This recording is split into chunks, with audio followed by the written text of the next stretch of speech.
ਲੋ ਜੀ, ਮਿਸ਼ੂ ਖਲੀਫਾ ਦੇ ਪਹਿਲੇ ਜਿਹੜੀ ਵੀਡੀਓ ਸਨ ਉਹਨਾਂ ਦੇ ਵਿਊ ਆ ਗਏ ਸਨ। ਉਹਨਾਂ ਦੀ ਉਹਨੇ ਕਮਾਈ ਅੱਛੀ ਤਰ੍ਹਾਂ ਕਰ ਲਈ ਸੀ ਤੇ ਨਵਾਂ ਟੋਟਾ ਨੇ ਰਿਲੀਜ਼ ਕੀਤਾ ਵੇ, ਯਾਨੀ ਕਿ ਆਪਣੀ ਗੰਦੀ ਵੀਡੀਓ ਨੇ ਮਿਸ਼ੂ ਖਾਨ ਨੇ ਨਵੀਂ ਵੀਡੀਓ ਜਿਹੜੀ ਵੇ ਉਹ ਰਿਲੀਜ਼ ਕੀਤੀ ਵੇ। ਅਗਰ ਤੁਹਾਨੂੰ ਦੁਰਾਨੀਆਂ ਦੱਸਾਂ, 1 ਮਿੰਟ 39 ਸੈਕਿੰਡ, ਇਹ ਚੈੱਕ ਕਰੋ, 1 ਮਿੰਟ 39 ਸੈਕਿੰਡ ਦੀ ਇਹ ਵੀਡੀਓ ਵੇ, ठीक है, ਜਿਹੜੀ ਉਹਨੇ ਅਪਲੋਡ ਕੀਤੀ ਹੈ। यानी कि अपने उसने अपना अकाउंट भी बनाया होया, क्योंकि टिकटॉक पे आके बकवास मार रही होंगी है। तो मैं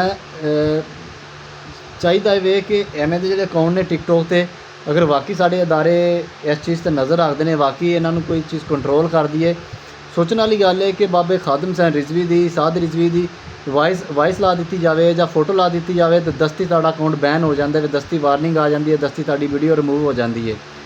लेकिन एवें दियां गश्तियाँ जिथे मर्जी घूमदियां रहन, एवें दियां गश्तियाँ जिथे मर्जी घूमदियां रहन, यह अकाउंट बैन नहीं होंदे।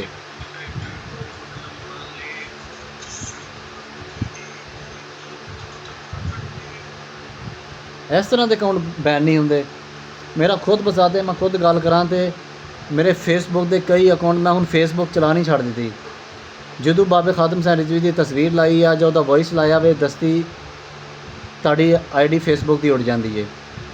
टिकटॉक की आईडी के उत्ते मैं जिद्दन भी वीडियो मैं तुहाडे नाल वीडियो शेयर करांगा, ठीक है, ऐसे यूट्यूब ते जदों भी वो मैं कोई क्लिप ला देवां, वो तस्वीर ला देवां तो दस्ती वो मेरा क्लिप यानी कि जी वीडियो वे व्यू लेट चली जाती है, व्यूलेशन से चली जाती है, तो दस्ती मेरी वीडियो डिलीट कर दिंदा वे टिकटॉक।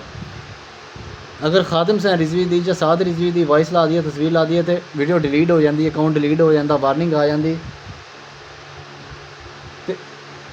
एवें दियां चीज़ां ते आ जिहड़ा गंद है, एवें दियां चीज़ां ते चैनल क्यों प्रमोट होंदे ने, एवें दियां चीज़ां ते अकाउंट क्यों प्रमोट हो जाता, ये सानूं समझ नहीं आती। ये मुल्क साडा इस्लामी जमहूरिया पाकिस्तान है या असीं नाउज़ बिल्ला दूसरे किसी बेहुदा मुल्क के अंदर बैठे हैं जिथे बेहजाई नूं प्रमोट मिलती है, प्रमोशन मिलती है, तो जिथे अल्लाह रसूल का नाम लिया जाए वो अकाउंट बैन हो जाता वे। तुहानूं मैं